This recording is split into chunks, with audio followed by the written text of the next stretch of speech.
Good morning, students. How are you? I hope all of you are well. The last day we had discussed about the modulo arithmetic, congruence, and its properties, and some examples of congruence. Today we will discuss about some more examples of congruence and linear congruence. So, first of all, we have the example, that is, find the last digit, that means the unit digit of 22 power 12. To find the last digit of 22 power 12. So first of all, we have to see this, we have to find this 22 power 12 mod 10.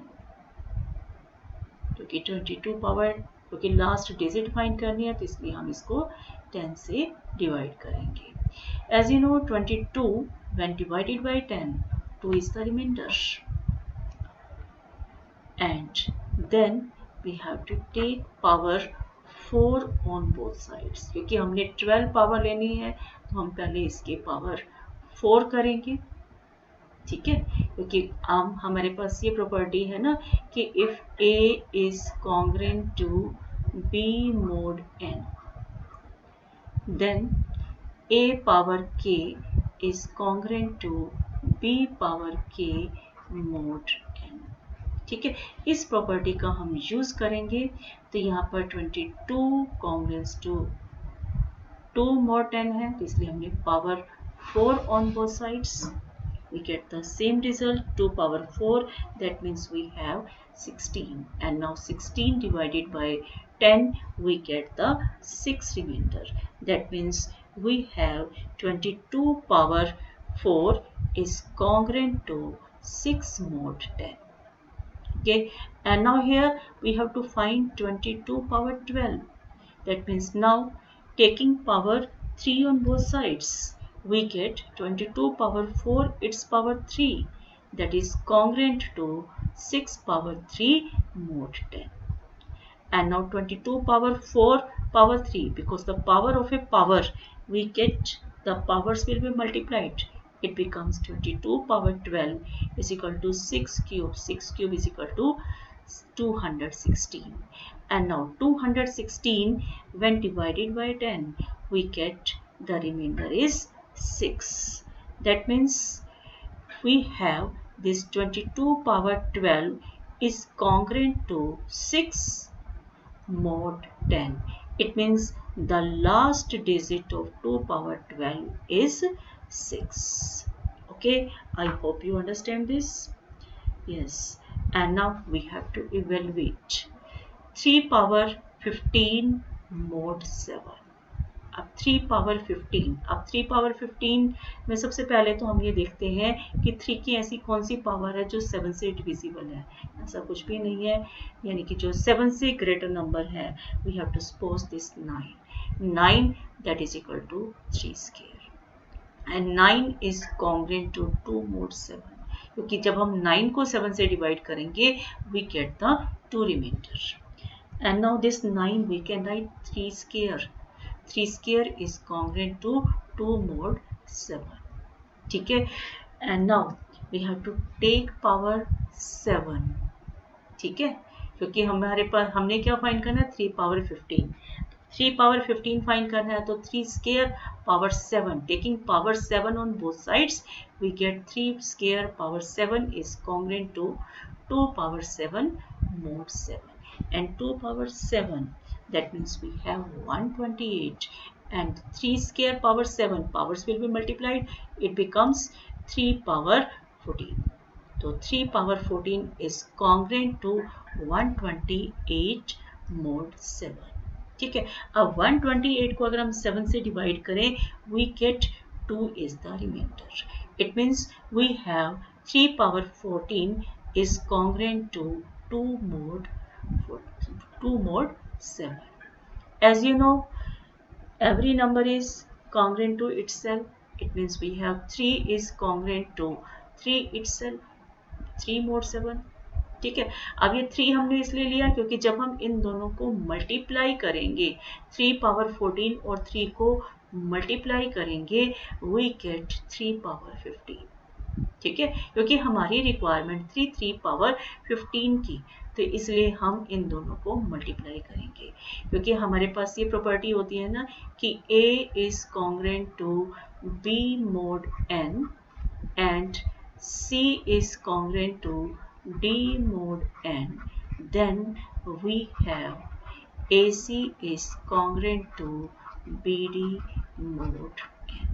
ठीक है, इस property का हम use करने जा रहे हैं and therefore we get 3 power 14 into 3 is congruent to 2 into 3 mod 7। ठीक है, अब 2 into 3 it becomes yes 6, तो 3 power 15 is congruent to 6 mod 7। ठीक है, कांग्रेंस में 3 लाइंस होती हैं। आपने 9th क्लास में भी जब कांग्रेंस किया था, कांग्रेंस ऑफ ट्रायंगल, तो आपने 3 लाइंस ड्रॉ किए थे। This is the symbol for congruence. Okay, and now that means we have 3 power 15 mod 7 is equal to 6, यानी कि ये हमारे पास किसके इक्वल होता है, रिमाइंडर के इक्वल होता है। तो इसकी वैल्यू हमारे पास क्या आ जाएगी, 6, because 6 is the remainder. Okay, and now we have to see the another example. Find the least non negative remainder. Positive remainder होना चाहिए when 7 power 30 is divided by 5। Second part, 3 power 100 is divided by 7. And now here 7 power 30 is divided by 5. So first of all we have to see this. When we divide 7 by 5, we get 2 is the remainder. That means we have 7 is congruent to 2 mod 5. Okay, and now we have to take the power, क्योंकि हमने 7 power 30 find करना है, तो अब इसको हम 7 से multiply करें, यानी कि 7 स्क्वायर, तो यहाँ पर 2 into 7।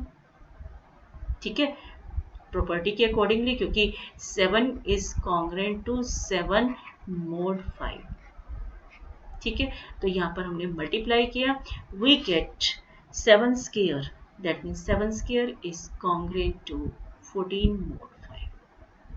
ओके, अब यहाँ पर क्या है कि 7 स्क्वायर, अब 14 को अगर हम 5 से डिवाइड करें तो 4 रिमाइंडर आएगा, क्योंकि हमने नॉन नेगेटिव रिमाइंडर फाइंड करना है। और हमारे पास ये भी, अगर हम नेक्स्ट स्टेप में जाते हैं तो -1 रिमाइंडर आएगा।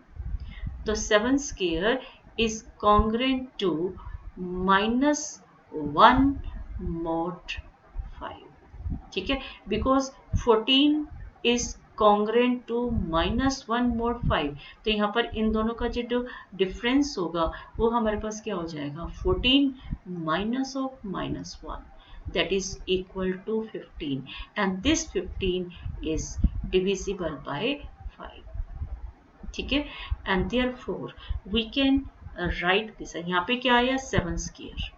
ठीक है, 7 square is congruent to -1 mod 5, और हमारी रिक्वायरमेंट किसकी है, 7 पावर 30 की, तो यहाँ 7 स्क्वायर है, तो and now we have to take power 15 on both sides.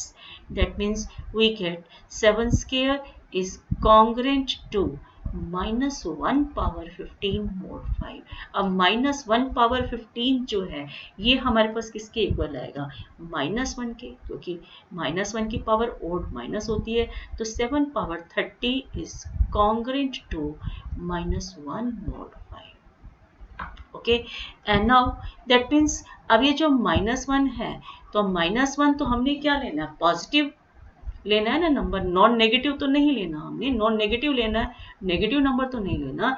As you know this -1 is congruent to 4 mod 5, क्योंकि -1 and -4 that is equal to -5, and -5 is divisible by -5, that is equal to -1, and therefore 7 power 30 is congruent to 4 mod 5।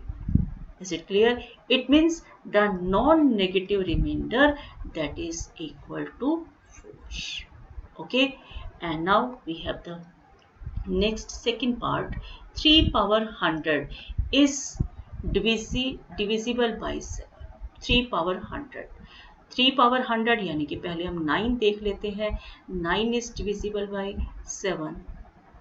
9 minus 2.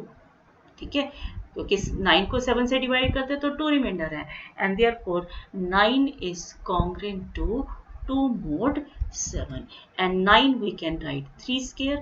3 square is congruent to 2 mod 7, and then taking power 4 5 on both sides, क्योंकि हम power 10 बना रहे हैं.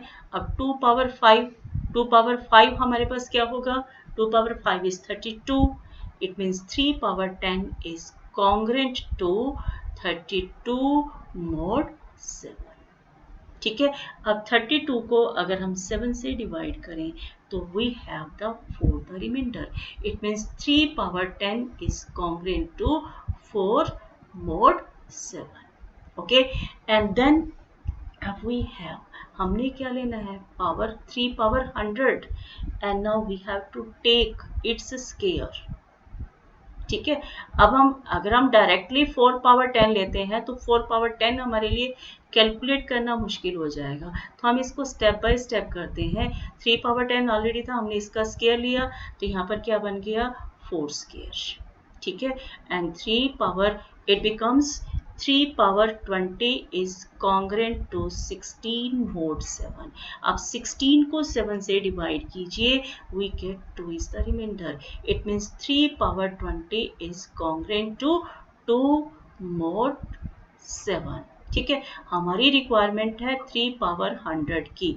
अब हमारे पास आ गया 3 power 20. अगर हम इसकी पावर 5 ले लें, ठीक है, तो ये हमारे पास क्या बन जाएगा? 3 पावर 100 बन जाएगा. And now taking power 5 on both sides, it becomes 3 power 20 power 5 is congruent to 2 power 5 mod 7. अब 2 पावर 5 कितना हो जाएगा? that is 32, and 3 power 20 power 5, that means 3 power 100 is congruent to 32 mod 7. अब 32 को 7 से डिवाइड कीजिए and we get 4 is the remainder. It means 3 power 100 is congruent to 4 mod 7. It means the non-negative remainder is here 4. I hope you understand. And now we have to discuss the next example, that is the applications of congruence. It is 10 AM currently in the digital watch. ठीक है, and what time will the watch will show in AM or PM after 400 hours? यानी कि 400 horse के बाद ये जो digital watch है ये कितना टाइम शो करेगी. ठीक है, अब हमारे पास जो डिजिटल वॉच होती है वो हमारे पास 24 हार्स की होती है. ठीक है, यानी कि कंप्लीट डे के अंदर हमारे पास 24 horse, and therefore we have to find 400 mod 24, क्योंकि आफ्टर 400 फाइंड करना है और 24 हार्स होते हैं वन डे में, and therefore we have to find 400 mod 24. अब नाउ दिस 400 mod 24, 400 को 24 से डिवाइड करें, we get 16 is the remainder. ठीक है, तो 400 mod 24 is congruent to this is equal to 16 mod 24. It means 400 hours, that is equivalent to 16 hours. ठीक है, अब ये 16 hours के इक्वल है. अब हमारे पास टाइम कितना था? 10 AM. 10 AM के अंदर अगर हम 16 ऐड करें तो we get 26. अब 26 को अगर हम 24 से डिवाइड करें, we get the 2 remainder. It means we have 26 is congruent to 2 mod 24. ठीक है, तो यानी कि हमारे पास जो टाइम हो जाएगा that will show 2 a.m. after 400 hours. Okay, it means the watch will show 2 a.m. after 400 hours.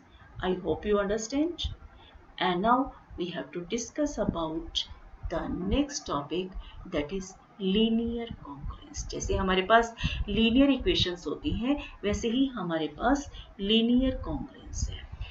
An expression of this form ax plus ax is equal to b mod n, where a and b are integers and is a positive integers, is called linear congruence. यानी कि a, b और n हमारे पास क्या positive integers है. Linear equation में क्या होता है, ax plus b is equal to 0. ये हमारे पास लीनियर इक्वेशन होती है सिंगल वेरिएबल में. ठीक है, और अब ये जो एक्सप्रेशन है ax is equal to b mod n, that is the linear congruence. हम ये भी कह सकते हैं कि ax is congruent to b mod n. Okay, where a, b and n are positive integers. For example, we have 4x is congruent to 1 mod 7, that is a linear congruence. ठीक है, यानी कि x की जो values है integral values of x which satisfy this given congruence relation is called its solution. जैसे linear equation में होता है कि x की वैल्यू उस इक्वेशन को सेटिस्फाई करती है तो उसका सोल्यूशन होता है, वैसे ही हमारे पास जो लीनियर कॉन्ग्रुएंस को सेटिस्फाई करेगी x की values, that is the solution. यानी कि an integer x naught is said to be a solution of linear congruence ax is congruent to b mod n if ax naught is congruent to b mod n. That means we can say that n divides ax minus b. Okay, yes. And now a linear congruence. अब जैसे हमारे पास linear equations के solution होते हैं वहाँ पे तो हमारे पास एक यूनिक सॉल्यूशन होता है. अब लीनियर कॉन्ग्रुएंस के अंदर हमारे पास हैविंग यूनिक सॉल्यूशन भी हो सकता है, मैनी सॉल्यूशंस भी है एंड नो सॉल्यूशंस भी है. ठीक है, depending on the values of a, b and n. Linear equation in 2 variables में हमारे पास 3 टाइप्स के सॉल्यूशंस थे ना, unique solution, many solution, no solution. Same उसी तरह से लीनियर कॉन्ग्रुएंस में भी हमारे पास 3 टाइप्स के सॉल्यूशंस हैं. ठीक है, अब हम एग्जांपल कंसीडर करते हैं. तो first one is 6x is congruent to 4 mod 10 where x is any integer. ठीक है, अब यहाँ पर क्या है, 6x is congruent to 4. अब 6x minus 4 6x minus 4 is equal to 10k. ठीक है, क्योंकि इसका जो डिफरेंस होता है 6x minus 4 10 से डिविजिबल है. अब 10 से डिविजिबल है तो ये हमारे पास 10k के इक्वल है. ठीक है, अगर हम k की वैल्यू 1 कर दें तो यहाँ से x की वैल्यू कितनी आएगी. ठीक है, तो हम फाइंड करते हैं. अगर x की value that is equal to 4, अगर k की वैल्यू 1 है तो ये हमारे पास कितना हो जाएगा 10 प्लस 4 यानी कि 14. तो 6x इज इक्वल टू 14. तो ये लीनियर इक्वेशन नहीं बनेगी ना, इसमें जो x की वैल्यूज आएगी वो फ्रैक्शन में आएगी. ठीक है, तो अब यहाँ पर क्या है कि क्योंकि हमारे पास 10 से डिविजिबल होना चाहिए नंबर, अगर हम x की वैल्यू अगर हम 4 सब्स्टिट्यूट करते हैं 6 इंटू 4 यानी कि हो जाएगा 24. 24 माइनस 4 यानी कि 20. 20 इज डिविजिबल बाय 10. ठीक है, और अगर हम x की वैल्यू 9 सब्स्टिट्यूट करते हैं तो 6 इंटू 9 कितना होता है 54. और 54 minus 4 that is equal to 50 and 50 is divisible by 10. ठीक है, it means 4 and 9 are the solutions of given equation, given linear congruence. अब सेम इसी तरह से जो वैल्यूज हैं -16, -6, 14, 24, 34 and many more values. are the solution of this linear congruence. ठीक है, एंड दैट मीन्स अब ये जो सॉल्यूशंस हैं, अब ये सॉल्यूशंस हमारे पास टू टाइप्स के हैं ना, 4 and 9. तो every integer which is congruent to 4 mod 10 and congruent to 9 mod 10 are solution of given equations. ठीक है, जो इंटीजर इसके 4 के कॉन्ग्रेंट में है mod 10 और 9 के mod 10 के कॉन्ग्रेंट में है, वो इसके सॉल्यूशंस होंगे. That means the solutions N integer. अब सॉल्यूशन किस टाइप के होंगे? Any integer of this form 4 plus 10k and 9 plus 10k where k is any integer is a solution of number 1 equation. Okay, yes, and now we can say that the main points are there. All the congruent solutions of 4 plus 10k are considered as a single solution, and similarly all the congruent solution of 9 plus 10k are considered as another single solution since they are congruent to each other. And now the solutions are considered distinct. यहाँ तो same हो गए हमारे पास. अब ये solutions distinct कब होंगे? If and only if they are incongruent to each other mod n. ठीक है, अगर जैसे यहाँ पे 4 plus 10k और 9 plus 10k ये incongruent होते तो ये हमारे पास distinct solutions थे. ठीक है, अब ये क्योंकि congruence में है इसलिए ये single solutions है. And next third point, the solution that means unique or distinct lies in the set that is 0, 1, 2 up to n minus 1 for ax is congruent to b mod n. यानी कि जो unique solutions होते हैं उसमें जो values होते हैं वो इसी सेट से लाई करते हैं. ये जो n होता है ना, n से सारे लेस वाले नंबर्स हम कंसीडर करते हैं. And now we have some important theorems of linear congruence, that is without proof. If this is GCD. GCD means greatest common divisor. If the greatest common divisor of A and N is equal to 1, it means we can say that A and N are co-prime. ठीक है, ये co-prime है हमारे पास, जिनकी GCD 1 होती है वो co-prime number होते हैं. Then the linear congruence AX is congruent to B mod N has a unique solution. ठीक है, यानी कि जब हमारे पास A और N की GCD 1 होगी, co-prime होंगे, तो हमारे पास solution क्या होगा? Unique solution होगा.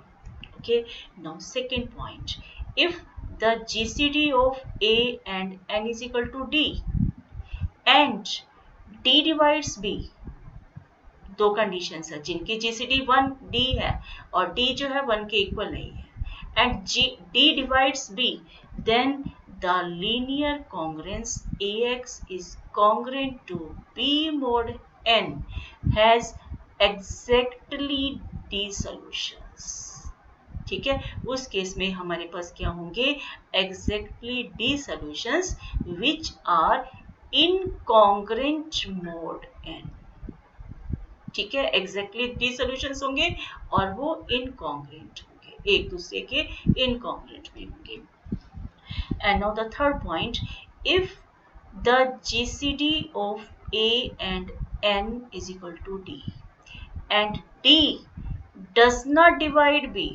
सेकेंड वाले पॉइंट में क्या था कि D डिवाइड B, अब इसमें क्या है? D does not divide B, then the linear congruence AX is congruent to B mod N has no solution. ठीक है, यानी कि यूनिक सोल्यूशन कब है? जब इसकी GCD 1 है. एग्जैक्टली D सोल्यूशन कब होंगे? जब इनकी GCD D हो और D डिवाइड B. और नो सोल्यूशन की कंडीशंस क्या है कि इनकी GCD D है and D does not divide B है। ओके, एंड नाउ कोप्राइम आपको बता दिया क्या होते हैं, जिनकी GCD 1 होती है उनको हम रिलेटिवली प्राइम भी बोलते हैं। Okay, and now we have working rule. Working rule में सबसे पहले हमने क्या फाइंड करना है, जो भी लीनियर कॉन्ग्रुएंस गिवन है AX is congruent to B mod n। तो फर्स्ट स्टेप हमारे पास क्या है, find the GCD of A and N। ठीक है, अब D इसकी GCD है, A और N की GCD क्या है, D। तो first if GCD are 1, A और N की GCD 1 है, then it has a unique solution that is in the set 0, 1, 2 up to n-1। ठीक है, और इसको हमने फाइंड कैसे करना है, बाय ट्रायल मेथड से। ठीक है, वैल्यू सब्स्टिट्यूट करते जाएंगे और चेक करते जाएंगे कि ये डिविजिबल है या नहीं है। और सेकंड है, if the GCD of A and N is equal to D and D is not equal to 1, ठीक है, and D does not divide B, जो D है वो B को डिवाइड नहीं करता, then it has no solution. ठीक है, and third step, if the GCD of A and N is equal to D and which is not equal to 1 and D divides B, इसमें क्या है कि D divides B, then this congruence AX is congruent to B mod D mod N will have exactly D solutions which are incongruent mod n। अब ये exactly D solutions कौन से होंगे, and this one, यानी कि सबसे पहले इसके अंदर हम क्या फाइंड करेंगे कि least positive integral value find करेंगे x0 which satisfy the linear congruence, which satisfy this AX divided by B is congruent to B divided by D mod n divided by D, that is by trial method। ठीक है, first step आपका यही होगा infinitely many find करने के लिए, and then we have x0। x0 is the least positive solution of AX divided by D is congruent to B divided by D mod n divided by D, and then अब इनके solutions क्या होंगे, incongruent होंगे, which are incongruent to mod n, that is x is equal to x0। First ये solution होगा, second x0 plus n by d, next होगा x0 plus 2n by d, और next क्या होगा x0 plus 3n by D and so on. ठीक है, इसी तरह से हम इसके सॉल्यूशंस फाइंड करते जाएंगे। Yes, now we have considered the illustrations। 7x is congruent to 2 mod 4। ठीक है, अब यहाँ पे 7x is congruent to 2। अब यहाँ पर अगर हम x की वैल्यू 1 सब्स्टिट्यूट करते हैं तो यहाँ पर क्या बनेगा 7 माइनस 2। अब 7 माइनस 2 जो यानी कि 5 is not divisible by 4। ठीक है, तो हमने सबसे पहले क्या करना है, 7 और 4 की GCD देखनी है। 7 और 4 की GCD क्या है 1। ठीक है, तो it means we have a unique solution, और वो जो यूनिक सोल्यूशन है वो इस सेट से बिलोंग करेगा 0, 1, 2, 3।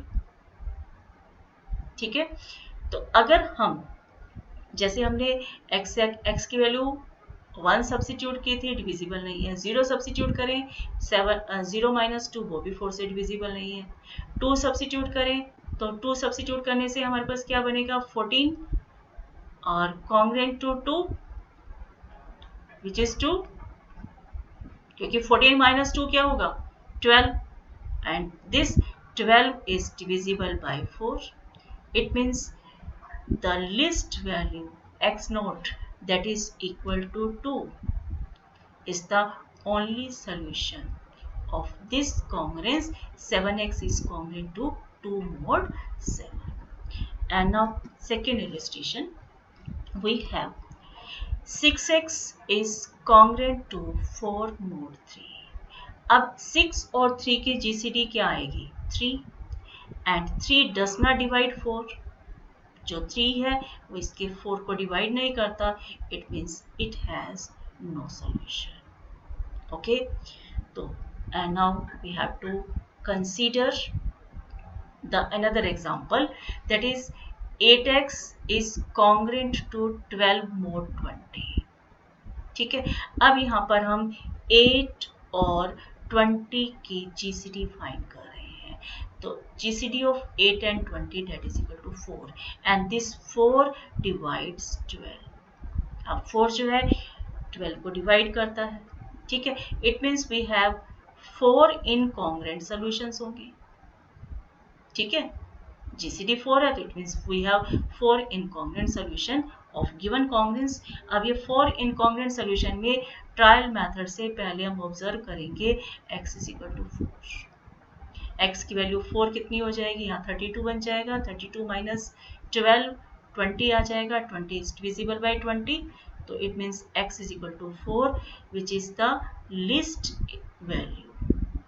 ठीक है, and this list value which satisfying this, and now we have, यानी कि जो फर्स्ट सोल्यूशन है वो हमारे पास x naught is equal to 4 और सेकेंड सोल्यूशन क्या होगा x naught plus n by D, x naught plus 2n by D and so on.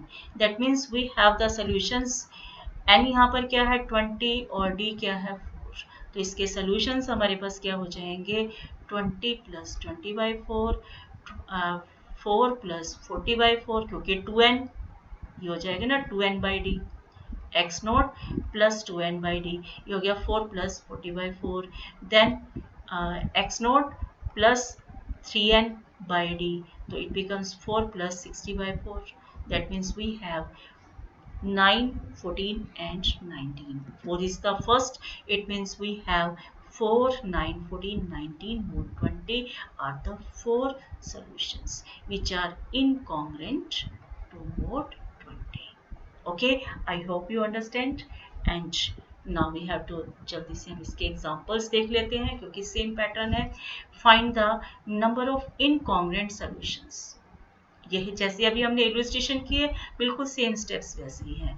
Find the number of incongruent solutions of the linear congruence 10x is congruent to 5 mod 3 and 18x is congruent to mod 6 and 14x is congruent to 8 mod 7।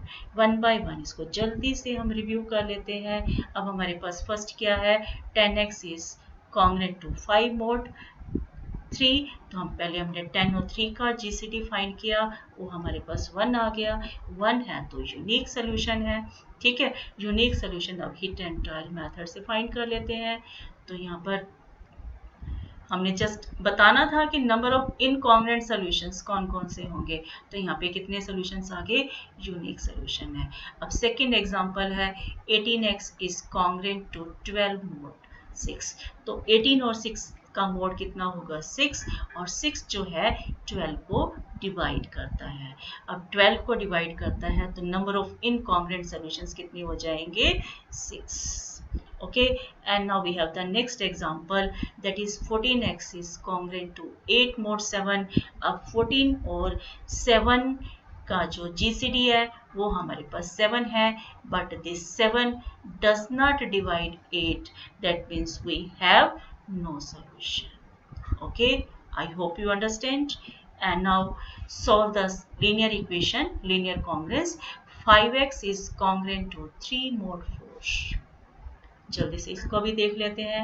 तो सबसे पहले हम इसका क्या करेंगे GCD देखते हैं। GCD कितनी है 5 और 4 की 1 है, तो हमारे पास क्या होगा यूनिक सोल्यूशन। ठीक है, और ट्रायल मेथड से हम क्योंकि हमारे पास जो वैल्यूज लाई करेंगी वो 0, 1, 2, 3 के बीच में फाइंड करेंगी लाई करेंगी, and by trial method we have to see x is equal to 3 is a solution.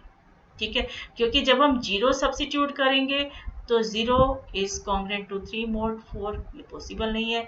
हम 1 सब्स्टिट्यूट करते हैं तो 5 - 3 2 बन जाएगा, 2 इज नॉट डिविजिबल बाय 4। फिर हम 2 सब्स्टिट्यूट करते हैं तो यहाँ पे 10 - 3 10 minus 3 7 हो जाएगा. 7 is also not divisible by 4. Then we have to substitute 3. 15 minus 3 12. 12 is divisible by 4. It means x is equal to 3 is a solution of given congruence. I hope you understand. फिर भी अगर कोई doubt है तो मुझसे contact कर लीजिए. Okay, thanks and have a nice day.